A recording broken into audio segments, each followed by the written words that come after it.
بینەرانی یازیدی پێشەنگ تیV ئێوارەتان باش. من بنەر مستەفام و خۆشحاڵم بۆ چوارشەمەی کردێمە وڵاتان بۆ پێشکەشکردنی بەخشی ڕاستەوخۆی بەرنامەکانی پێشەنگ تیV.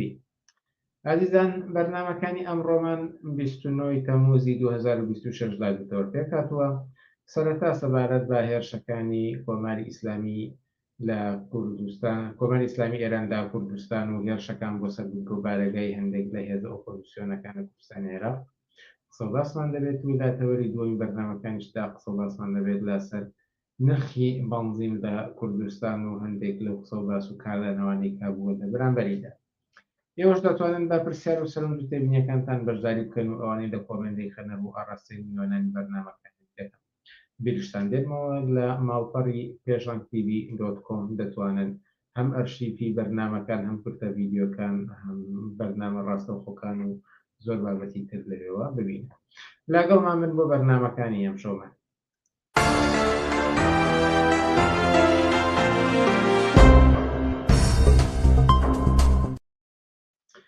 بەڵێ بینەرانی عەزیز زەرۆک ئاماژەم پێدا یەکەم تەوەری ئەمڕۆمان تایبەتە بە قسە و باسێکی گشتی دیارە سەرەتا لەسەر ئەو هێرش و کێشمەکێشانی و جەنگی ئەمریکا ئێران و کاردانەوەکانی ئێران لە کوردستانی عێراق و هەروە هەندێک قسە و باسی ترکە لێرە و لەوێ دەکرێت. ئەم تەوەرەیان لەگەڵ عەبدوڵڵا مەحموود ئەندامی مەرکەزی سیاسی حیزبی کۆنسی کرێکاری کوردستان و سەرنووسەری بڵاوکراوی بۆ پێشەوە تاوتوێ دەکەین. عەبدوڵڵا مەحموود ئێوارەت باش و سوپاس کە لەگەڵمانیت. ئێوارەی خۆتان باش و سڵاوم هەیە بۆ بینەران و بیسەرانی تەلەڤیزیۆنی پێشەنگ. بەرنەوە بچینە سەر وردەکاری ئەم بابەتی کە هەڵمان بژاردووە، بەڵام ئەمەوێت لە پسەر جەنگی نێوان ئەمریکا و ئێران بپرسم کە جەنگی 12 ڕۆژە 40 ڕۆژە ئەم هێرشەکانی ئاخیر بەردومانەکان لێک تێگەیشتن هەتا دوای بینیمان، بەڵام ئێستا ئەم کێشمەکێش و ململانێ و جەنگەی ئێران و ئەمریکا لەکوێدایە؟ بەڵێ تامان وەک ئاگادارن جەنگ دەتوانم بڵێم دوای دوو خول ئێستا تقریبن خولێکی کە دەستی پێ کردووە، بەڵام ناتوانین بەم خولەی سێمیان ناوی جەنگی لێ بنێن، بەڵکو هێشتا ئەوانەی کە ئێستا ڕوودەدەن لە دوای ینی لە چوارچێوەی نەشەڕ نەئاشتیدایە، نەشەڕە نەئاشتیە، بەڵام لە چوارچێوەی کە نەشەڕە نەئاشتیە، بەڵام هەردوو لایەن خەریکن هێرش دەکەنە سەر یەکتر. لەلایەکەوە ئێران خەریکە هێرش دەکاتە سەر کەشتیەکان یا بەشێک لە بەرژەوەندەکانی ئەمریکا لە ناوچەکە و بە پێچەوانەشەوە ئەمریکا لە هێرش دەکاتە سەر جمهوری ئیسلامی و ئەو لایەنانەی کە سەر بە جمهوری ئیسلامین لە شوێنەکانی کە لە تازەترین پێشاتدا خۆتان ئاگاتان لێیە کە دوێنێ شەو بوو لە بەشێکی زۆر لە هینەکان لە هێزەکانی حەشدی شەعبی دراوە لە چەندین شار و شارۆچکەی عێراقدا. بەڵام من پێم وایە هێشتاوە هەر لە چوارچێوەی نەشەڕ نەئاشتیا دەچێتە پێشەوە کە دەتوانم بڵێم کە ئەوەی کە ئێستا ڕووەدا بۆ ئەوەیە کە خەریکن هەر لایەکیان ئیمتیاز لە یەکتر وەربگرێ، ینی بۆ خۆشەکردنی گفتوگۆیە، بۆ خۆشەکردنی گفتوگۆ و بۆ ئەوەیە کە هەر لایەکیان لە سەرمێزی دانووساندندا خاڵەکانی خۆی زیاتر دابسەپێنێ. چ جمهوری ئیسلامی دەیەوێ ئەو کارە بکات، دەوڵەتی ئەمریکا دەیەوێ ئەو کارە بکە، بە تایبەتیش کە ئێمە دەزانین کە خودی ئەو جەنگەی کە قەرار بوو چێتە پێشەوە بەو جۆرە نەچۆ پێشەوە، بۆ نمونەکە ئەمریکا نەخشەی بۆ دانابوو لەوەی کە ڕاپەڕین لە نێو خۆیدا ڕوودا، ئەوەی کە جمهوری ئیسلامی بە خێرایی بڕوخێ، ئەوەی کە بۆ نمونە جەنگ لە کورتماوەدا تەواو بێ، هیچ کامێک لەو ئامانجانم وەدی نەهاتن و بۆیە سەرنجام دیارە بەناوەندگیری و گوشارێک کە لەسەر هەردوولا بوو ملیاندا بۆی کە دانوستان بکەن، دانوستانەوەی کە بە دانوستانێکی هەژدە خاڵی کرا کە دواتر ئێستا ئەتوانم بڵم بە جۆرێک لە جۆرەکان کە دیارە هەر خۆی هینەکە ئەوەی کە پێ دەڵێن لێکتێگەیشتن یا ڕێککەوتن نامەکە خۆی لەرزۆک بوو لەبەرەوەی لە هەلومەرجێکی لەرزۆکیشدا هاتۆتە پێشەوە، لەلایەکەوە کە هەم لە هەردوو تەرەفدا دەتوانی خەتی جیاواز ببینی، چ لە ئەمریکادا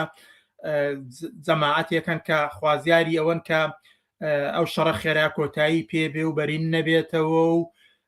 لەو ئاستەدا ڕابیژیرێ، و هەم لایەن هەندێکیشان کە دەیانەوێت درێژە بە شەڕ بدرێت و ئەو گوشارانەی کە هەیە لەسەر جمهوری ئیسلامی زیاتر بکرێت لەنەی خۆی ئێرانیشدا ئەمە واقعیەتە لەلایەکەوە بەشێک لە کاربەرستانی جمهوری ئیسلامی پێیان وایە کە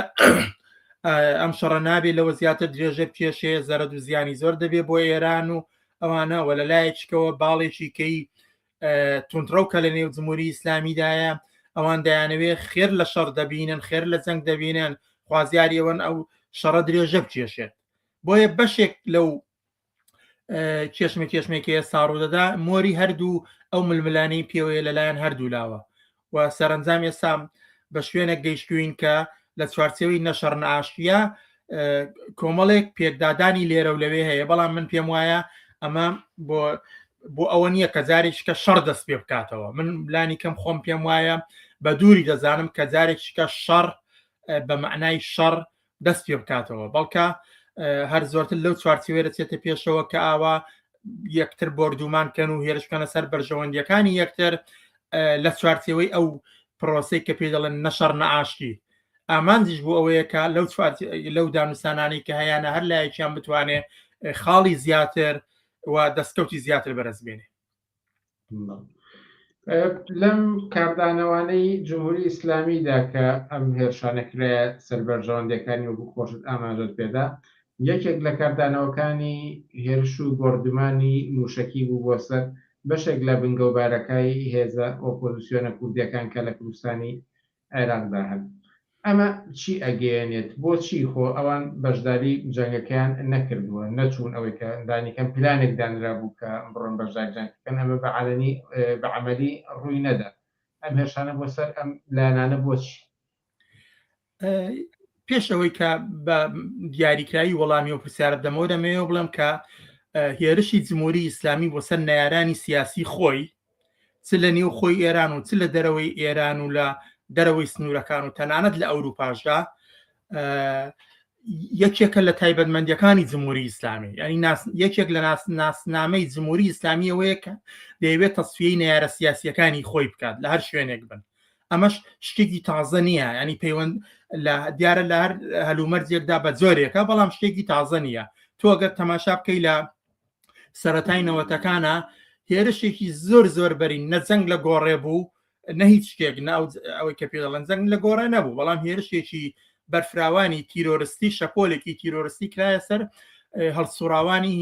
هێزە ئۆپۆزیسیۆنەکانی ئێران تقریبا بە سەدان لە کادر و هەڵسوراوان و ڕابەرانی حیزب و لایەنە سیاسیەکانی ئۆپۆزیسیۆنی ئێرانی لە نێو زەرگەی شارەکاندا تیرۆر کران تەنانەت گروپیان هەبوو لە گروپی زۆراوزۆری خۆیانیان هەبوو لە نێو شارەکاندا بە تایبەتی لە هەلومەرجێکدا کە دۆخی سیاسی کوردستان ناسەقامگیر بوو دۆخی سیاسی کوردستان سەرگەردان بوو و هیچ سنوورێک و چوارچێوەیەکی دیاریکراو نەبوو کە ڕێگری بکە لە باند و ئینسان کوژەکانی جمهوری ئیسلامی لەو چوارچێوەیەدا شەپۆلێکی یەکجاری کوشتن دەستی پێکرد دوای ئەوە تەنانەت بەکرێگیراوانی جمهوری ئیسلامی دەچوونە نێو لە نێو جاسووسیان هەبوو لە نێو هێزە سیاسیەکانیشدا تیرۆریان دەکردن بۆ نمونە کەسێکی وەکو سدیقی کەمانگەر کە تیرۆر کرایە لە نێو هینا تیرۆر کرا یا بۆ نمونە هەتا نەکرد لە کوردستانی عێراق تۆ تەماشایکە لە شوێنێکی وەکو لە قۆبرس غوڵامی کیشاوەرز تیرۆر دەکرێت شەڕیش نەبوو دیارە نەکرد شەڕ نەبوو لە کاتی گفتوگۆشە جمهوری ئیسلامی لە تیرۆری عەبدوڕەحمان قاسم لەوە بیگرێت تا دەگاتە تیرۆری سادق شەرەفکەندی و چەندیکە کە لەسەر مێزی گفتوگۆ بوون بەڵام تیرۆر کراون بۆیە خەسڵەت و تایبەتمەندی جمهوری ئیسلامی تەسفیەکردنی لە یارانی سیاسی خۆیەتی و ئەوە شتێکە مێژوویەکی یەکجار درێژی هەیە و دیارە لە هەر چوارچێوەیەکدا بە مەبەستی دیاریکرا و لە هەر چوارچێوەیەکیشدا بە پاساوی زۆرم کارانەی کردووە ئەوەی بە ئێستا دەگەڕێتەوە دیارە هەلومەرجێکی تایبەتە دیارە کە جەنگێک لە ئارادایە و لە چوارچێوەی ئەو جەنگەی کە هەیە جمهوری ئیسلامی چۆن ئەمریکا لە هەموو هێزانە دەدا کە دەچنە چوارچێوەی ئەمریکا لە چوارچێوەی لە هەموو هێزانە دەدا کە دەچنە چوارچێوەی بەرژەوەندیەکانی ئێرانەوە بۆ ئێرانی شوایە هەموو هێزولانان دەچنە چوارچێوەی بەرژەوەندیەکانیەوە بەرژەوەندەکانی ئەمریکاوە بۆ ئێرانیش دەبێتە چوارچێوەیەک بۆ لێدانیان لەو چوارچێوەیەدا بۆ نمونە بەشێک لە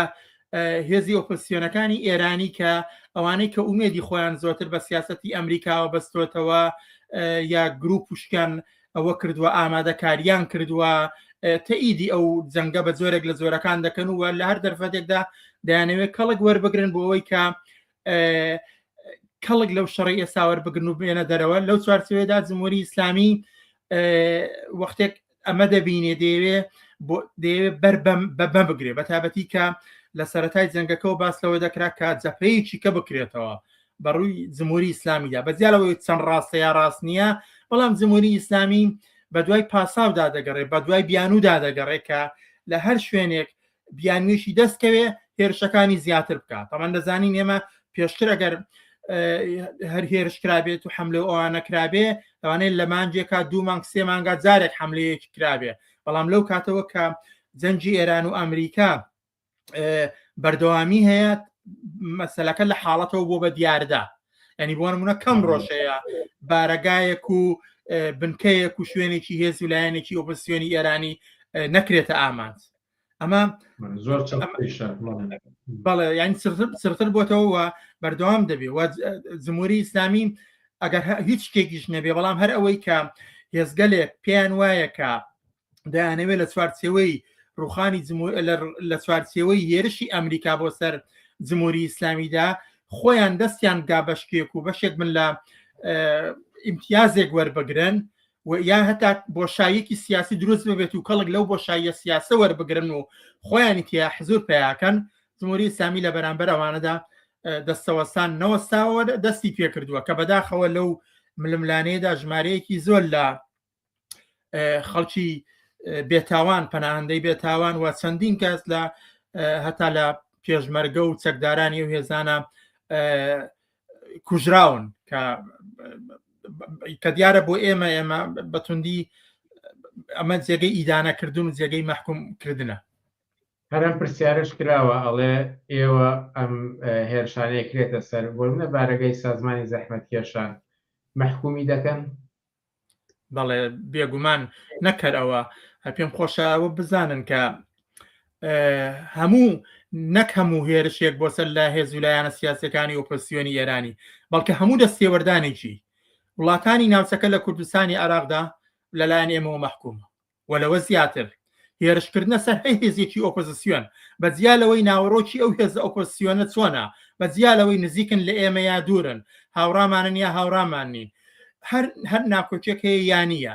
هەموو هێرشێک بۆ سەر هەر هێزولایەنێکی ئۆپۆزیسیۆنی ئێرانی لەلایەن ئێمەوە کۆمونیزمی کرێکاریەوە مەحکومە و لە یەکەمین ڕۆژیشەوە ئێمە هەم دەستێوەردانمان مەحکوم کردووە،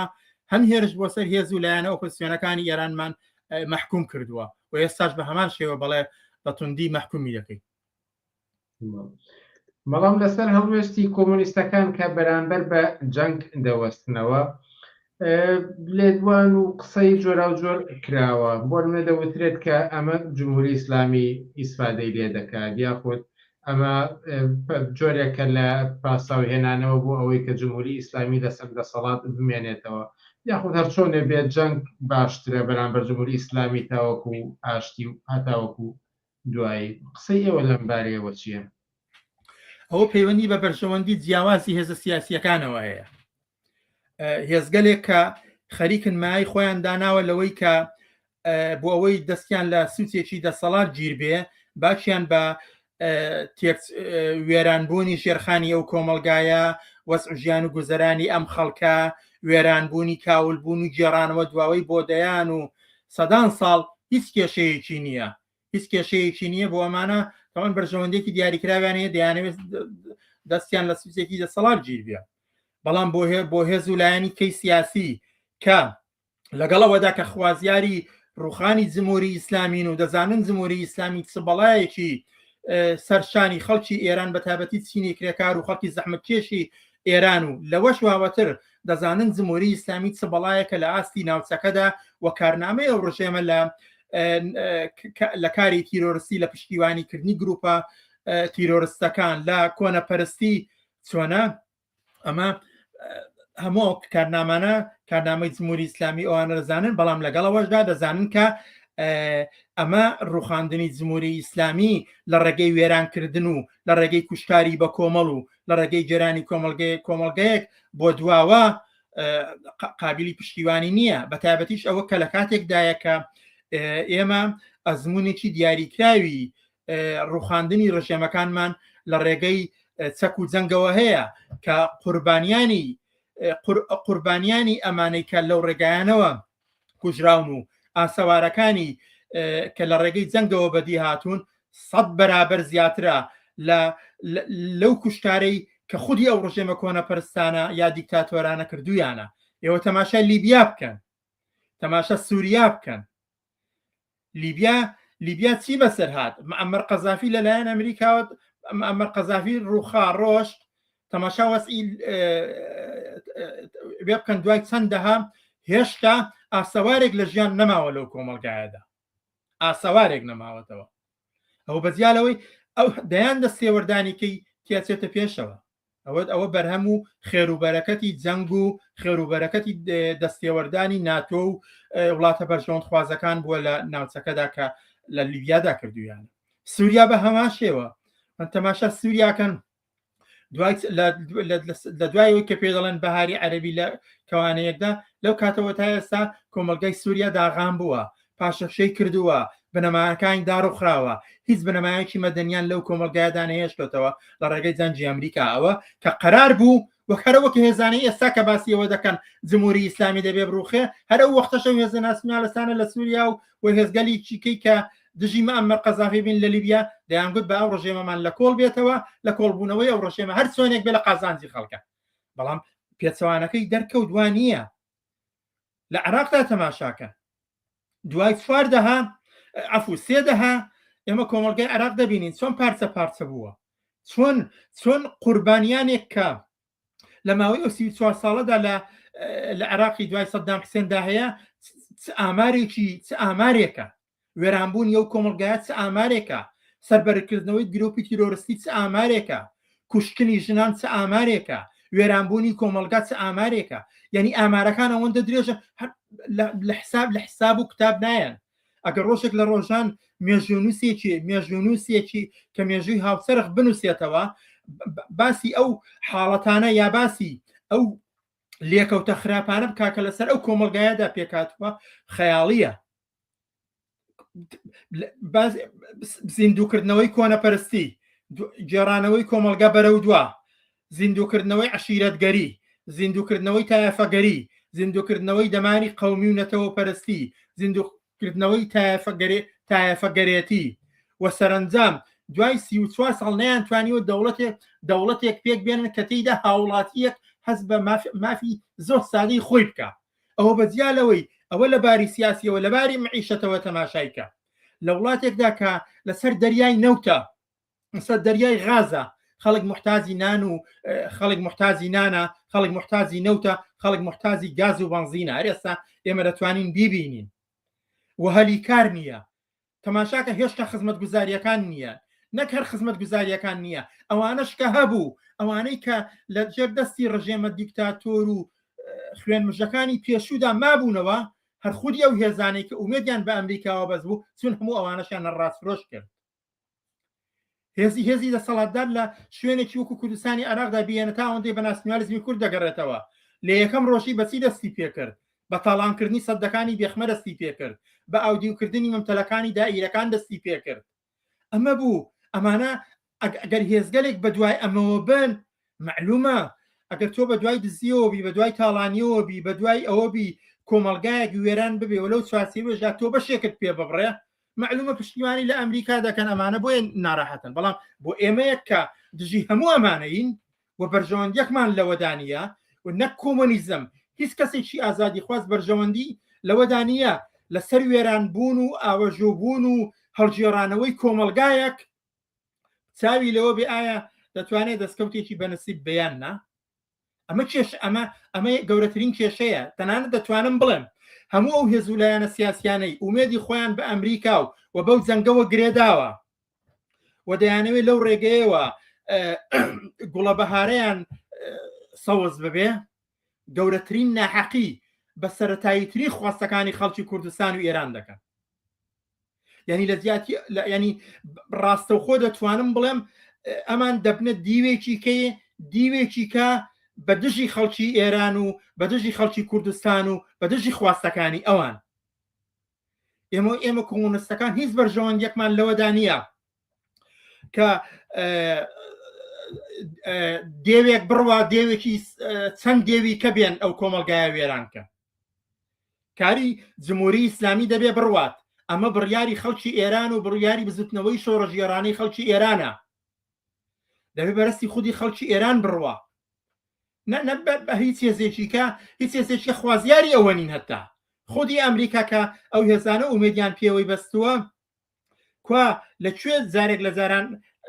هەتا خودی ئەمریکا لە خوازیاری ئێمە ڕوخان ئەمەنین جمهوری دەوڵەتی ئەمریکا خوازیاری ئەوەیە کە ئێران وەکو کۆسپێکی بەردەمی لە ڕۆژهەڵاتی ناوەڕازدا لا ببات و لەگەڵ جمهوری ئیسلامی ڕێککەوێت و جمهوری ئیسلامی یا هەر ئاڵوگۆڕێکە لە ڕژێمی جمهوری ئیسلامی ئێستادا پێک بێ بەرژەوەندەکانی ئەمریکا و ئیسرائیل لە ناوچەکەدا بەرگری لێ بکە ئەوە ئامانجی دیاریکراوی ئەمریکایە هێشتا ئەمەنێ بەڵام هێزگەلێک هاتوون دەیانەوێت لەو چوارچێوەیەدا ئەوەی کە دەڵێن لە ئاوی لێڵا ماسی بگرن دەیانەوێت لەسەر وێران بوون و کاول بوون و بە قوربانی بوونی خەڵکو و ئەمانە بەرەسەڵات بگەن ئەمە تاوانە بەڕاستی ناحەقێکی گەورەیە بەرامبەر بە خەڵک دێکن لام وایە هەموو ئینسانێکی ئازادی خواست چەندە دژی جمهوری ئیسلامیە چەندە دژی ملهوڕی ئەمریکا و غەربە دەبێ بە هەمان ئەندازە دژی ئەوە بێکە ئەو خۆشباوەڕیە درێژە پێ بدا خودی خەڵکی ئێران دیارە لەوە هوشیارترن ئەوەی تا ئێستا نیشانیداوە هوشیارترن لە سەرەتادا دەوڵەتی ئیسرائیل و ئەمریکا یەکێک لە ئامانجەکانیانەوە بوو بەلێدان لە ئێران خەڵک برژێتە سەر جادەکان بەڵام خەڵکی ئێران و بەتابەتی خەڵکی ئازادی خواز و چینی کرێکار کە ئەزمموی دیاریکراوی ناوچەیەکی جەنجی هەیە ئەزمموی ڕوخاندنی چەندین ڕژێمی هەیە بەنەسی ئەمریکا و غەرب معلوم بوو کە لابردنی دیکتاتۆرێک و هێنانی سەدان دیکتاتۆریکە لە قازانجی خەڵک نییە بۆیە ئێمە سیاسەتی ئێمە تەواو ڕۆشنە لەو بارەیە و کەسێک ناتوانێت ئێمە مەحکوم کابەوەی کە ئەگە وتمان محکومی جەنگمان کرد نیشانەوێ پشتیوانی لە جمهوری ئیسلامی دەکەین من دەمەوێت بۆ هەموو ئەوانە بڵێم کە ئەو ئیدعا و بانگەشانە دەکەن خودی ئێمە قوربانی دەستی جمهوری ئیسلامی بووین ئێمە لە چواردەی حوتی 2000 یەکێک لە خواستەکانی جمهوری ئیسلامی ئەو بۆکە لە ئێمە بدرێ و لەوەی کە یەکێتی نیشتیمانی کوردستان هاتووە لە بارەگاکانی ئێمەیدا و هێزی چالاکی کۆمونستەکانی قەدەغە کردووە خەڵاتیان لەوانە کرد کە هاتنە سەر ئێمە لە بەرامبەر ئەو هەڵوێستا شۆڕەژێڕانەی کە ئێمە بوومانە بۆیە جمهوری ئیسلامی چۆن دژی خەڵکی ئێرانە لە ناو ئێراندا دژی هەموو مافوو خواست و هەموو ویستی پێشکەوتن خوازیەکە لە کۆمەلگای ئێرانە بە هەمان ئەندازە دژی ئێمە کۆمونستەکانە لە کوردستانی عێراقیژە و ئێمە قوربانی ئەومانداوە کەسێک ناتوانێت ئەوتۆمەتە بە ئێمە بکات کە ئەگە بین جەنگ و ملهوڕی ئەمریکا و ئامانجێک بە دواوێتی محکومی کەین کەسێک ئێمە بخاتە بەرەی ئەوە بڵێجا ئەوان ئەم کۆمونستەکان خەریکن بەرگری لە جمهوری ئیسلامی دەکەن ئەمە ئیدعایەکی پوچە فریوکاریەکی ئاشکرایە و کارنامەی ئێمە لەو بارەیەوە ڕۆشنە ئەمێ ئەوەش بپرسم کامە لەکوێوە سەرچاوی گرتووە وەک دەڵێ ڕۆشنە هەڵوێستی کۆمۆنیستەکان بەرامبەر جمهوری ئیسلامی بەرامبەر بە بەعز بەرامبەر بە ئیسلامی سیاسی زۆر ڕۆشنە تاریخێکی درێژی هەیە بەڵام بۆچی کەسانێک ئامادەن بە ناوی خۆیان بە وێنەی خۆیان مەسەن ئەمی دیعاە بکەن بڵێن ئێوە بەرگری لە بەعسەکەن ئێوە بەرگری لە جمهوری ئیسلامیەکەن لەبەرەوەی کە ئێوە دژی جەنگن ئێوە لەو بەرێدا وەستاونەتەوە تەنان لە بەرامبەر جینۆسایدی غەزایە بوونە بەرگری کار لە حەماسەتاوەکو دوایی بۆچی ئەم تۆمەتانە هەندی هێز ویلایەنی سیاسی هەیە کە هیچ بەرامبەرچیەکی ڕۆتینی و حاضر نییە کە توانای نیقاش و توانای گفتوگۆ و توانای خستنە ڕووی بەڵگەنامەکان و هیچ کامێک لەوانەی نییە ناسا دەبێ پەنابەرێتە بەردرۆ و تۆمەت دروستکردن ئەمە لایەنێکی لایەنێکی کەشی بەرژەوەندی جیاوازە ئەوە بەرژەوەندی جیاواز وای کردووە کە وای لێبێ کەسێک کە چاوەڕێی ئەوە بێ لە ڕێگەی موشەکەکانی ئەمریکا و جمهوری ئیسلامی بڕوخێ معلومە بە هێرش کاتە سەر کۆمونستەکان و سەر حەقانیەتی کۆمونستەکان و سەر هەموو ئازادی خوازیە ناتوانێت ئەو کارە نەکە و بەیانیش ئەگەر شانسی ئەوەی هەبێ دەستی لە گۆشەیەشی لە سەڵات گیر بێ بە وەکالەتەرە ئەو کارە بۆ ئەو کارە بە زۆرێکی کە دەیکا کار ئێستا جمهوری ئیسلامی دەیکات ئەوانەمان بینیوە خۆ هێزگەلانی کە هەر بەناوی زۆرە و هاتوونەتە مەیدان وەرە تەماشا لە کوردستانی عێراق تەماشایکە هێزگەلی ئەو هێزگەلانەی کە خۆیان بە ئومێدی خۆیان بە ئەمریکا و غەربەوە بەسبەوە کە هاتنەوە لە کوردستان هەمانە و کارنامەیە ئەم ئەو کارانەیان کرد لە دژی ئازادیەکان لە دژی ژنان لە دژی مافی فەردی لە دژی مافی مەدەنی هەمووانەیان کرد وار ئێستا و دۆخی کە لە کوردستانی عێراقدا دەیبینی چۆنەوە هەتا ئەوەی کە کەوتونەتە تەنانەت ینی سەرەتایی ترین شت ئێستا ئێمە لە کۆمەلگایەکدان کە کۆمەلگای کوردستان و بەرهەمی دوای دیارە نزیکەی سێدە هەو شتێک هێشتا نەخۆشێکی سەخت دەتوانێت ببێتەوەی مەرگ بۆ ئینسانێک لەبەر هیچ شتێکیان نەهێشتووە ئەو خۆتان دەیبینن هەموو ڕۆژێ هەر ئێستا ئێمە گەورەترین ئەزمەی بنزین دروست بووە بە ئاشکرا لە بەغداوەری دەگرن بە 450 دینار و یەفرۆشتنەوە بە 1250 بە ئاشکرا دەیان کۆمپانیای زۆرازۆری سەر بەخۆیان یانەیە خەریکن دەیکەن ئەوە هێزانە کە خەریکن ئەو تۆماردانە بۆ ئێمە دروستەکان خوازیارن هەمانە ئەزمونەی کە لە عێراقدا بووە یا لە لیبیا بووە یا لە سووریا بووە دووبارە بێتەوە خۆیان دەستیان لە سوسێکی دەسەڵات گیر بێ ئەم بەرژەوەندی کە هەیەە لایەنێکێتی لایەنی چکەشەوەیە کە لە مەدانی ململانەی سیاسی کێشمی سیاسیدا هیچ ڕێگەیەکی منطقیان نییە بۆیە پەنادەبەنە بەر ئەم داتاشینی ئەم تۆمەتانە بۆ ئێمە و بۆ هەر کەسی چکەکە دژی ئەوان بێ کاتمان زۆر بەکارهێناگەر لەسەر ئەم تەوەرە قسەیەک ما بێت و بە گرنگی بزانن ئاماژەی پێ بدەن و لە چاوپێکەوتنەکەدا نەهات بێ فەرمون بە کورتی بە کورتی من دەمەوێت بڵێم هەموو هێرشێک بۆ سەر هێزەکانی ئۆپۆزیسیۆنی جمهوری ئیسلامی بۆ سەر ئۆپۆزیسیۆنی جمهوری ئیسلامی تەنانەت بۆ هەر هێزێکی ئۆپۆزیسیۆنی وڵاتەکانی ناوچەکە لێرە لەلایەن ئێمەوە مەحکومە ئەمە هیچ و بە هەمان ئەندازە بوون بە بەشێک یا بوون بە مەقاشی دەستی ئەمریکا و سیاسەتەکانی ئەمریکا لە منتیقەکەدا ئەوەش بۆ ئێمە مەحکومە یعنی هەردوو دیوی بۆ ئێمە مەحکومە و ئەوەندەی دەگەڕێتەوە هێزی دەسەڵات بەرز لە عێراق و لە کوردستاندا مەسئولن لە پاراستنی گیانی پەنابەرانێک کە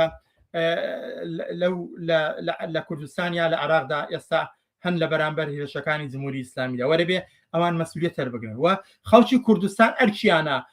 بە هەر زۆرێک کە بۆیان دەکرێت هاوکاری ژن و مناڵ و خەڵکی پەنابەرانی ئێرانی بن کە دەکەونە بەرهێرشی تاوانکارانی جمهوری ئیسلامی زۆر سپاس عەبدوڵڵا مەحموود سەرنووسەری بڵاوکاری بۆ پێشەوە ئەندامی مەکتەبی سیاسی حیزبی کۆنسی کرێکاری کوردستان زۆر سپاس لە بەرنامەکانی ئەمشەی پێشەنگ تیڤیدا ئامادە زۆر سپاس بۆ ئێوە و جارێکیکە بۆ بینەران و بیسەرانی تەلەڤیزیۆنی پێشەنگ کار بژێ عزیزان وشانێکی کورت و پاشان سەبارەت بە پرسی نرخی بنزین لە کوردستان بەرنامەمان دەبێت و لەگەڵمان ببێنەوە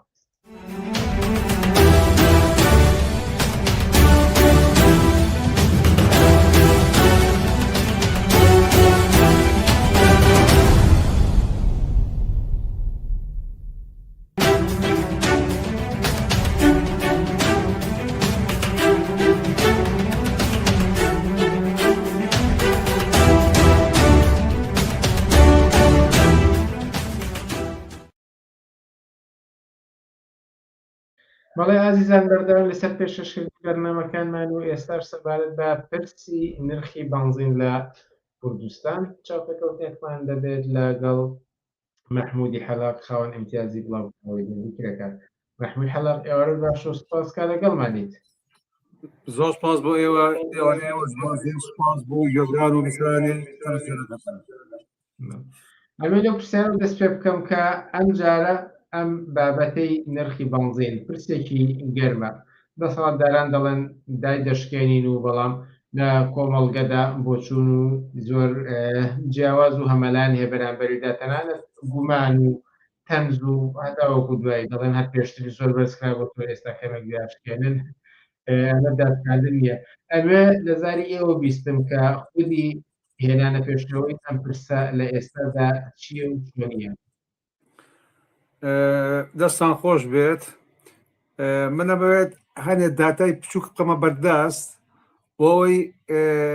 زیاتر لەسەر قسەکانی وەزیری سامانە سروشتەکان قسەکەم و ئەو فێڵەی کە لە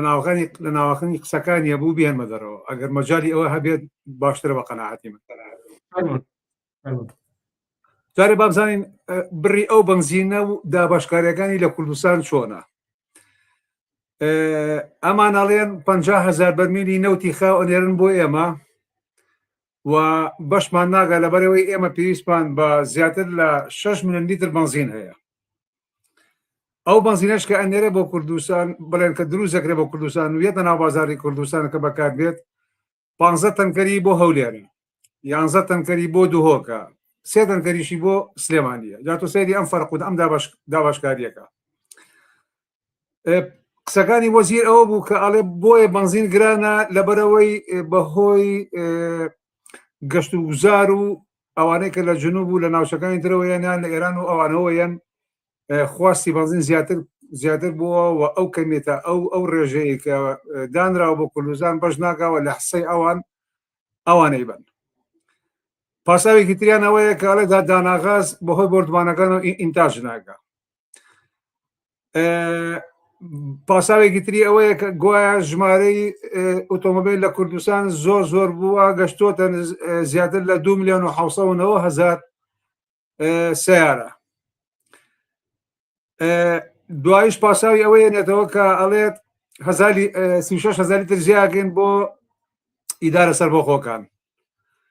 بەڵام لە هەموو شتێ ئەوانە قەباعەتەیە قسەیەکە کات وەزیر ئەڵێت ئێمە بنزینەکە کە ئەگاتە دەستمان ئەو بنزینەی کە لە عێراقا ئەو نۆتەی کە لە عێراقا بۆ 1 بەرمیل بەکارێت بۆ بنزینەکە 18,000 بۆ ئێمە دووقاتە فعلا ڕازەکە. بەڵام ئەم ڕاستکردنەی ئەمەی کە ئەڵەم ڕازەکات چاواشەکاری ڕای گشتیەکە لە ڕێی ئیعلام و دەزگەکانی خۆیانەوە. ئەوە ڕاستە کە لەسەر کوردستان ئەو بەرمیلە نەوتە ئەو ئەڵێ 38 ملیۆن لاوانە زیاتریش بکەیە. بەڵام بۆ چی وایە؟ لەبەر ئەوەی ئەو کۆمپانیانەی خۆیان کە ئەو نەوتە یەتە بەردەستیان هینێکی گەورەی لێ ناوی چییە؟ یعنی کۆنتراکتێکی گەورەی لێ ئەیەن بۆ ئەوەی کە قازانج زۆرەکە بێتە بەردەستی خۆیان و ئەو کە ئەمێنێتەوە بازاری پێ داما بکەن بەم شێوەیە خەڵک تووشی گەرمە و کێشمە بێت. وە لە هەمان کاردا وەزیر ئەڵێت ئێمە بنزینی نۆرمالی حکومی کە بە عملی هیچ شتێک نایەوە و زوربەی زۆری سیارەی خەڵکی قڕبەسەر و داما و بە عمومیات سیارەی هەڵوەشاندەوە و بۆ مشکلەی گەورەی هێناوەتە پێشەوە. ئەوان ئەڵێ ئەم بنزینە ئێمەین بە 750 وەکو منەتێک ئەیەنەوە بەسەر سەری خەڵکی کوردستانە. بەڵام لەولاوە پێشتر بنزینی نۆرمال 750 بووە ئەگەر مقارنەکەین لەگەڵ لە بەغا 450 بووە. نۆرمالی تیجاری کە ناویان ناوە سێری ئەم چاواشەکاری خەڵکە بنزینێکیان ناناوە نۆرمالی تیجاری. ئەمە حکومەت قەراریاوە بیفرۆشن بە 1175 لە کاتێکە لە بەغا ئەم بنزینە محەسەنە تقریبا 750 بووە. سۆپەرەکەشی لە بەغا 1250 بەڵام لە کوردستان ئێستا حالیان محەسەن بۆ بە 1700 بۆ 1750 و لە 1350 نزیکی بۆتەوە هیچ سۆپەر بۆ بە 1950 تاکو 2000. یعنی ئەم فەرق و فروقە هەرەوەیە کە بە ئاشکرا ئەمان بازارسازیە کرد وەکەڵەکەی سەرمایەکەن لەسەر حسابی ئەمە بەناویەوەی کە لە بەغا ڕاستە بەغا بەشێکە لە مشکلانە. بەڵام کوردستان کە پاساوەکانی ئەوەیە و گەشتیار زۆرە زەحمەت نەبێت تایسە چی کردووە بێژگە لە کەڵەکەی سەرمایە و بە کۆمپانیاکردنی ژیانی خەڵک بۆچی ئەو بڕک زۆرە نایەنێتە ناوە بۆ ئەوەی کە خەڵک تووشی ئەم قەیرانە نەبێت. و بە قەناعەتیمە قەیرانەکان هەرەمە نییە. ینی لە بنزینە خەریکە ئەتەقێتەوە کۆدەنگێکی گشتی لە کوردستانە هێناوەتە پشتی بەڵام بەداغ و خەڵک لەبەرەوەی بێ ئاسۆ بۆ بێ ئەمەلا. يعني نایکا بە نەفیرێکی ئامن وتومە لە چەندین مقابلە هەر ئەو تاپشانێکە ئەمڕۆ سەرەیەکی دوور و درێژیان گرتووە لە هەولێر و لە سوزانم لە شار و شارۆچکەکانە يعني بە سەدان هەزار سیارەیە زەحمە نەبێت هەر ئەو سیارانە بۆ نایەنە ناوەڕاستی شارەکان بیکەن بە قەرەباڵغی بیکەن بە یەک بابەتی ئیجتماعی گەورە و نەفیرێکی عام بۆ ئەوەی کە زەخت و فشار بخەنە سەر ئەم دەسەڵاتە کە ئەوە بێبەک نەبێ بەرامبەر بەژانی خەڵک ئەسڵی مەسەلەکە ئەوەیە کە ئەم حکوومەتە بە هەموو نوعەکان خۆ ئەجێتەوە هەر نەوتنی هەر ئەمڕۆ بۆ نمونە تەنکەرێ ئاوی 30,000 لیتری بوو بە 40,000 دینار اینجا وەرە کارەبان نەبێ ئاو نەبێ ئاو بکڕیت ئەوە دوو ڕۆژەیەک دوو گەڕک باش بە جنا خەڵک ئاوەکرێت من برادرمەیە لە هەنێ منتیقە لە دەوروبەری ئەوەی کە جاران پێمانەوە لەگەڵ لەبەری دوو کەوانە خەرەجاوە خەبات یعنی ئایان کردیەوە یەک تەنکەری 30,000 لیتری بە 40,000 باشە نەوتی نییە غازی نییە یان غاز گرانە هەر تاواناتەیە ئەمانە چۆکەن بە ئەزمە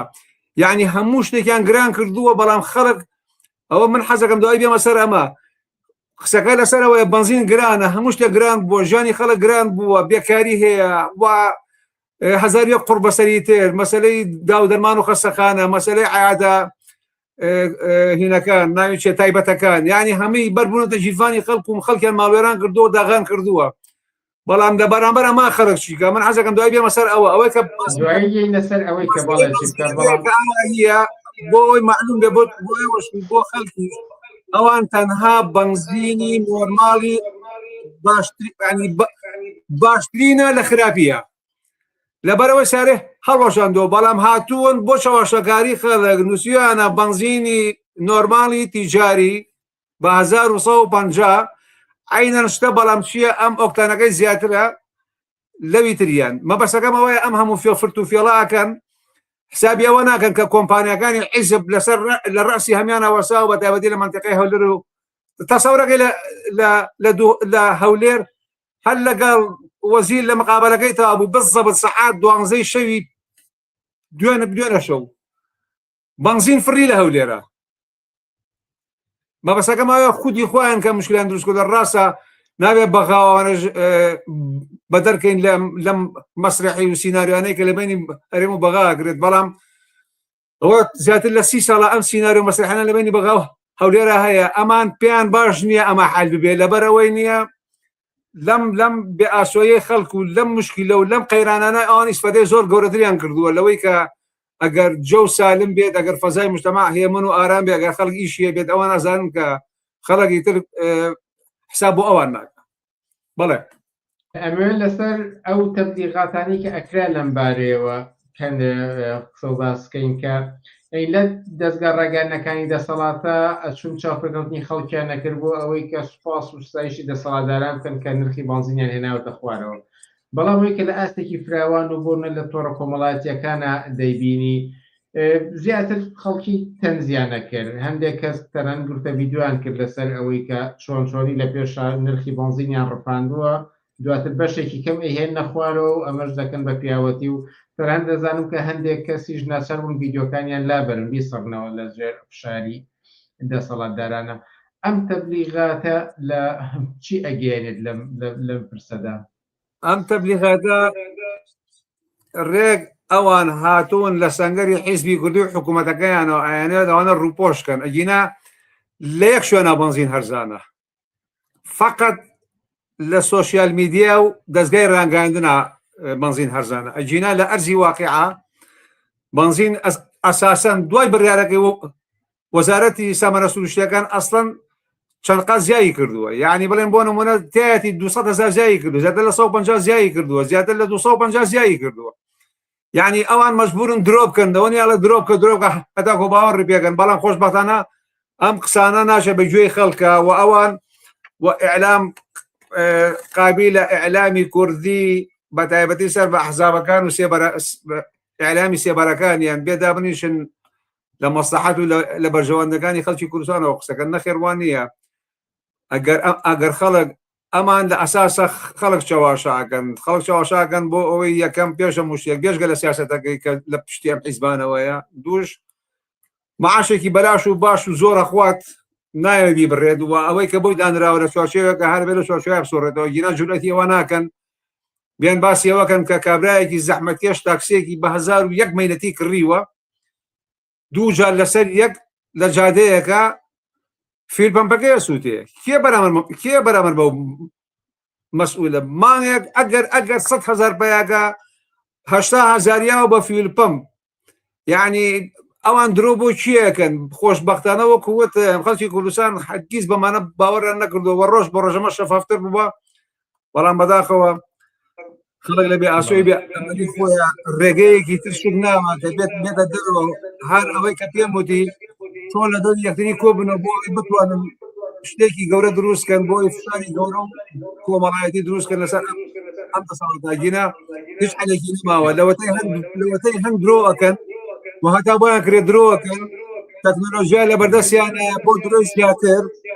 ولا ئەرجی واقع هیچ شتێ نییە یەکەم جار گوتم بەس لە سۆشیال میدیا و دەستگای ڕاگەاندنەوە بەنزین هەستانە ئەجێنا لە ئەرجی واقعە درۆیەکە نەک شاخدارە ینی بڵێم چی کێودارێک کێوداری یەک کێو بە هەر لە جادی شاخەکارێتی ئەوە گەورەی درۆکانیان ئەگەرچی لە قسەکانی خۆتە ڕەنگە بە ڕۆشنی هاتێ بەڵام هەرێمێ ڕاستەخۆ پرسیارە بکەم لە توانای دەسەڵاتدارانی کوردستاندا هەیە نرخی بەنزین زیاتر بێن لە خوارەوە بە تاکید هەر ئەو ناوتەی کە دیعاگا وەزیر ئاڵای 38,000 لەسەر ئێماکەوێت لە کاتێکا وەغا بۆ بەرمیلێک لە نەوتی خاو 18,000ەکەوێت زەحمەت نەبێ ئەو تەندەرانەی کە یانە بە کۆمپانیەکانی خۆیان کۆمپانیای حیزبی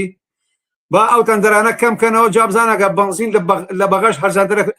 ئەبێیاننا بەڵام نایکەن ئەمە ناکەن چونکە لە قازانجەکانیان کەمە بێتەوە و ئایانەوێت ئەو زەرەر و زیانە قورسە لەسەر خۆیان لابرن و بیخێنە سەر شانی ژیان و مەمات و هەتا زیینومانەوەی خەڵکی وڵاتە کە خاوەن سارەکان بەتایبەتی خاوەن تاکسیەکان زەرەرمەند یەکە من لەبەرەوەی کاروکەسبی ژیانی عایلی و خێزانیان لەسەر تاکسیە لە کاتێکا کە ئیشێکی واشی دەست ناکەوێت ئەجینا ئەتوانن ئەو تەندەڕۆنەی خۆیان گەیانە بە کۆمپانیاکەیان بۆ ئەوەی پارەیەکی مۆڵ باشن دەستکەوێت و لە سەفقەیەکی گەورە بۆ نمونە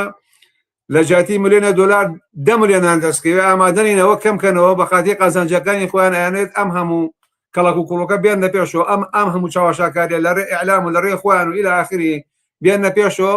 ئەو زەرەرە قورسە ئەگەر بکەوێت لە قازانجەکانی یان فڕێن بەسەر خەڵکی قوربەسەر و نەکبەتە لەم ڕۆژانە بوو لەم شەوانە بوو پێم وابێت کەناڵەکەم لەبین نەما بەداخەوە کەناڵێکی سۆشیال میدیایی بوو وەستا بوو تەسویریە کرد یعنی تەنکەرێ نەبوو سەد نەبوو هەزار ینی ئەتوانم بڵێم بە سەدان ینی هەزار و هەزارانشی تێپەڕاندووە ڕێک ئەوەی کە لە بەغاوە ئەیان نرد ملی گرتە بوو بەرەو تورکیا ینی مەبەستەکەم لە ئەساسە خۆیانن و ئەسڵ ئەساسی نێوە زۆر جار بە قەنەعاتی دەست دەڵێن کە تای سیاسیان هەیە لەگەڵ بەغا بۆ ئەوەی کە سیاسەتەکانیان بەرنە پێشەوە یان ئەمانە دروست ئەکەن کە هەمی بنەر بەسەر بەغا نەما ئەوان بێبەرین و ئەمان وەکو کوڕ دەڵێ کوڕی دایکە ڕەحیمە بن ئەمانە نیان لەگەڵ خەم و پەژارە و مشکیلە و گرفتەکانی خەڵکی کوردستان نابن هیچ جوانی ئەسڵ ئەساسی نییە بەغا ئەگەر خراپێ بەپێی منطق و لۆژیکی ئەمان کەوایە ئەمان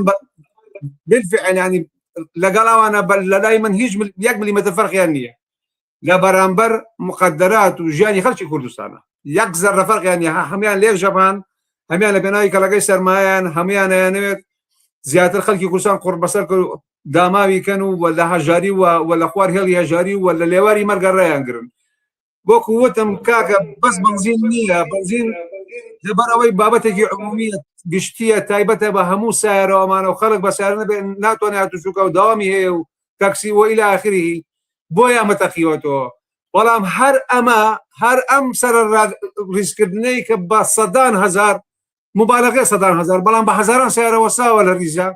بەیانی سەعاتیان ژیبانیە ڕۆبەی سەری بەرکەوێ عەسر بەریەکەوێ هەر ئەمە لەسەر جادە بەرە ناوەڕاستی شارەکان بیوەسێنن با چوار سیارە بسووتێ ینی ئەتوانێت شتێ بگۆڕێ ئەتوانێت فشارێکی گەورە دروستکارە سەر ئەم دەسەڵاتە کە بێتە جواب بۆیە خەڵک فێر بێ لێرە شتی تر بکە ینی ناتوانێت تاکەی خەرگەڵە قوارێ هەرێم و حکوومەتی خۆماڵی و نازانم چی تۆ لە ژێر سای ئەم حکوومەتە کەرامەتە نەماوە ژیانە نەماوە بێکار بووی بێئیش بووی چون بەچنەکەڕۆژ نانی هەرە و دەست ناکەوێت زەحمەت نەبێت مەچۆ دنیا بڕوخێنە مەچۆ چوزانم دنیا بسووتێنە وەرە سەر جادە بۆ سەبەسارەکەەوە زۆر شتە گۆڕی بەڵێ ئەگەر چی خۆت بەشێک هاتی تا سەری و بەڵام لێەوە بپرسم کە ئەگەر جیاوازی دەسەڵاتدارانی عێراق لەگەڵ کوردستاندا نەبێت خەڵکی توانێت چی بکات ئەگەر ئەوانیش جێگەی ئومێد نەبن ئومێد بە چی بکەن چی شتێک ئەکرێت ئەم دۆخە بەرەو باشتر بڕات وەکو دۆ پرسیارم بە قەنەعاتی من دایمە وتومە تۆ لە بەرقاچی خەڵکی کوردستانە یعنی بیر لە چییە کاتەوە ژیانە نەیماوە بێکارە بێ ئیشە موچەی نییە پڕەسەیری بە هەزاران بەدەیان هەزار عیلە هەتیوی کەوتەوە سەردا پیاوی نییە ئەچێ لە دەشت و دەرێکی وەکو شارە زۆرە یا لە ناوچەکانی هەولێر و ڕاپەڕین و ئەوانە لەبەر هەتاوی گەرمی هاوینە لە سەعات 4-5 بەیانیەوە ڕاتە تاک و سەعات نزیکی 12 ڕۆژی بە 10,000 خەریکی چنینەوەی پەتاتۆ ئەم بابەتانەیە یعنی هیچ شتێکی نەماوە لە دەستینە کەرامەتە لە دەستیاوە حەچی شتە لە دەستیاوە بەڵام ئەبێت لە شوێنەکە بوەستێ بڵێ من خەریکی چیم وە تۆزێ سەری ڕاوەشێنێ و بەنجی کوردایەتیەوەنە بەری بات کە کاڵ بۆ تۆ بە قەنەعاتی من خەڵەکە بێ مشوری خۆی خوا بیل لە خۆی کاتەوە وەکو وتم ئەم تاکسیانە باشترین وەسیلە بەدەستیانەوەی هەرەوەی لە ناوبازارە سارەکانم بگژێنەوە بڕۆن کابرای دوکانار ئەڵێ کاکە وەڵی نە کاروکاسی ماوە نەیچم ماوە دوکان گرانە نازانم خەڵکیش ناگرێ پارە ناکرێت زەحمە نەبێت بۆ یەک مانگ دوکانەکە داناکەیت یعنی مە بەسم بە ئاکتی بچووک بە ئاکتی زۆر بەسیط و سادە ینی بە عەمەلیەی زۆر سادە و بەسیط ئەتوانێت شتێک بگۆڕێت ئەمە فێری ئەکات کە بەرەوشتی باشتر بڕوا بەرەوە بڕوا کە چۆن خۆی ڕێکخراوکە لە دەور یەکتری کۆ بێتەوە دەستە و کۆڕ و کۆمەڵی خۆی دروستکە بۆ ئەوەی بتوانێت بەهێزەکەەوە بە بەرەنگاری ئەم سیستەم دەسەڵاتە بێتەوە ئەگەر بەتەمای ئەوە بیت حکوومەتی کوردی بە جامانە و بۆ این باخەوە بدەوێت ژیانی تۆ بگۆڕێ ئەبێت 30 ساڵ زیاتر لە 30 ساڵ تەجروبەی خۆتی لەگەڵا تاقی کردبێتەوە ئەبێت ئەم بەنجە بەری بات کە بە خەتای عەرەب نییە کە لێرە خانووە کڕێ ئەوە دەسەڵاتی کوردیە لە پێناوی بازارسازی و قازانجا بیناسازی خۆی ئەفرۆشە بەوانەیە کە پارەیان هەیە تۆش زەقەی چاو دێت بەبەسەکەم چییە ئەوە خەڵکە نەک دەسەڵات ئەوە خەڵکە کە ئەتوانێت ئەم کوردستانە بەدڵی خۆی بە ئارامی بە محتەرەمی بە بژێوێکی زۆر باش بە ئازادی بتوانێت بەڕێوی بەرێ خەڵک ئێستا خۆی بەڕێوە بە لە هەر زەحمە نەبێ بۆ لەسەر جادەکە لە جاتی ئەوەی کە ئەچی بۆ داوام و مەعاشەکە بە پشڕ و ئەمانە ئەداتێ وە هەتا گوێسە مەعاشی بۆ زیانە کردووی یەک قفڵ بە لە دەرگای دایرەکەت دنیا ناڕوخێ مە بەسم خەڵک ئەبێ لەم شتانەوە دەست پێ بکات دەست پێ نەکە هەردا بریشێت خوا کەریمە کە بۆچی خەڵکی ئەم ناڕەزاتیە دەرنابڕن بەڕای پرسیارێکی سەرنجڕا کێشەکە بۆچی خەڵکی ئەم ناڕەزاتیانە دەرنابڕێت ناڕازین زانچی خەڵک بێ ئاسۆیە ینی ئاسوویەکی نییە بە تەمای فریشتەیە کە بێ دۆک و گۆڕان ڕزگاریکە لە ناوەڕاستی ڕێگە دەستی بەڕەڵا کاتوبی خە لە ناو گۆمەگۆ بخینچێنێ ینی بێ ئاسۆیە بە هیوای فریادڕستێکە بێت و ڕزگاریکە ئەو لە هێز و پێزی لە ئیرادەی خۆی تێنەگەشتووە ئەوە پێویستە نییە ئەمە ڕوون کرێتەوە بۆ خەڵکە ئەو ئیرادەیە وەکو وتم بێنە بەشای خۆت 100,000 سیارە لە ناو جارەکانی ناوشارە بوەستێت یعنی دنیا ئەگۆڕێ دنیا شوێنێ بەسەر یەکە یعنی من برادرم مەتامی زۆربەی ڕۆژەکان خواردنەکەی ڕێژێ لە بەرەوەی کەس نایخوات باشە تۆ باسی وەکەی کە کاروکاسبی نەماوە ئەی باشە هەتاکە یاراوە دانیشیت و برنجە ڕێژی مەبەسمە بێ لە شوێنەکە بوەستێت و مێشکی ڕاوەشێنێت و بیرە بکاتەوە بڵێ ئەبێ من شتێ بگۆڕم ئەچە بۆ خەسخانە گیرفانی هەڵاتەکێ خەسەخانەی شار من برادرمە دەرزیەک بە $12 بە 12 وەرە خاگڕێک کاکە ئەیەگەرەوەی کە نەیبێ بە 1000 قەرز و قۆڵەکە خوشکەزایەکم یەک دەرزی مشکلەی چاوی هەبوو یەک دەرزی کڕیا بە $700 ئەیەگەرەوەی کە نەیبێ مەبەسەکەمەوەی خەڵکی چی نەماوە وانی ئەوە معاشەکەی بە ئاشکرا بە بەرچاوی تۆ کەبرا هەتاکو معاشێک وەرەگرێبێت دوو معاش قەسکە ئەنج دوایی بیاتەوە بەڵام ئەمە مەبەسەکەمە هەتا کەی ئەمە ئەبێ ئاوا بڕوە ئەتوانێت بە دوشتی بەسیت لە خەسەخانەکانە چوزانم لە چەندین تەسەوەرەکەی یعنی ئەو ئینسانی دیتیایە خەسەخانە تایبەتەکان یعنی ئەگەر ئەمە پێویستە بە عملیاتێک بێت خەریکی بمری هەتاک و پارەکە تەسیم نەکەی هیچ ئیجراتێکە بۆ ناکەن ئەمە چی ئینسانێتێکە ئیتر مەبەستەکەمەوەیەکە بێت خەڵک لە هەموو شتێکە بێتە دەنگ و ئەم دەنگانە کۆکرێتەوە ئەم تاکسیانە ئەم سیارانە باشترین کۆکردنەوەی دەنگە کە لەسەر جادە بۆسن ئەوە بۆڵە ئەو بۆڵە بێنە ناوەڕاستی جادەکەن هیچی تر نەکەن هەر بۆڵەکەی سەرەی بەنزینەکەی کە بەم گەرماتیژەی هاوی لەناو سەرەکە دانیشت و سەرەی زوو بەکە هەرەوە بێن لەسەر جادە ئەو بەتەمانی تشتیشی هەیە لەمە زاڵمە لێمانە بڕمانەکە بەڵام لەمە تێناگە هەموو دقەی مەرگێکە هەموو دقەیەکی مردنێکە هەموو دقەیەکی دنیا مشکلەیە 1001 مشکلە و دامان خسۆتە بین ناو عیلەکانەوە کاکە لەبەرەوەی کە موچەی نیە لەبەرەوەی کە ئیشی نیە لەبەرەوەی کە بنزینی نیە لەبەرەوەی کە تاکسیەکە ڕۆژتاوەرە ئەسوورەتەوە دەدنار پایانەکە من برادرمەیە ئەڵێ ئەگەر ڕۆژێ بگەمە 150,000 زۆر مهمە لانی گەمەکەی هەر پارەی بنزینەکە دەبێنەوە قەیناکە ئەی ژیانە ئەی تایە سیارەکە ئەی مەچینەکەی ئەی نازانم چی بەبەستمە بێ خەڵک لە شوێنەکە بوەستێت بی بکاتەوە بزانە خەریکی چییە پاش 33 ساڵ پرتەوە بۆڵەت دەری نایەنێت تازە تەحلیل و ئەمانە ناخوات ئەمە بۆ وای لێ هاتوو ئەگەرمە وانە بایە وا دەرەچوو ئەبێ بیکاتەوە لەوەی کە چی بکات وە چۆن خۆی ڕێکراوکە وە چۆن لە دەری خۆی یەکتری کۆ بێتەوە لە دایرەکانە دایرەیە بەجیا لە بازارڕ دوکانەکان بەجیا چاک تەپسەکان بەجیا بۆی لێ بە کۆدنگێکی گشتی و بتوانێت شتە بگۆڕێ بە من نەیکان ناتوانێت لەمە زیاتر ژیانی باشتر نەگەر ژیانی باشتر نەبێ ئەسڵەن ڕۆژ بە ڕۆژ و جومەکانیەوان بۆ سەسفرەی خەڵک بەردەوامە و خراپ و خراپتیژێت محموی حەلق خاوەن ئیمتیازی بڵاوکراوی دەنگی کرێکار زۆر سپاس لە بەرنامەکانی ئەمشەی پێشەنگ تیڤیدا ئامادە بوون زۆر سپاس بۆ ئێوە بژێ لە خۆشییاوە زۆر سپاس عزیزان بەردەوەی کۆتایی بە بەرنامەکانی ئەم هەفتەیە بێنین بیرتان دەخێنەوە کە ماڵپەڕی پێشەنگ تیڤی.com ئەو ئێستا لەسەر شاشەکەیە دیارە ماڵپەڕی پێشەنگ تیڤیە لە ڕێگەیەوە دەتوانن بەرنامەکان بەڕاستەوخۆ ئەرشیفی بەرنامەکان وتە ڤیدیۆکان و هەروەها بلۆکی تایبەتی بەڕێوەبەر و زۆر بابەتی تری پەیوەند بە پێشەنگ تیڤی لەوێ لە بەردەستدایە لێرەدا دێنە کۆتایی بەرنامەکانی ئەم هەفتەیەمان و تا هەفتەی ئایندا کاتێکی خۆش بۆ هەموو لایەک و هەرشاد و سەرخۆش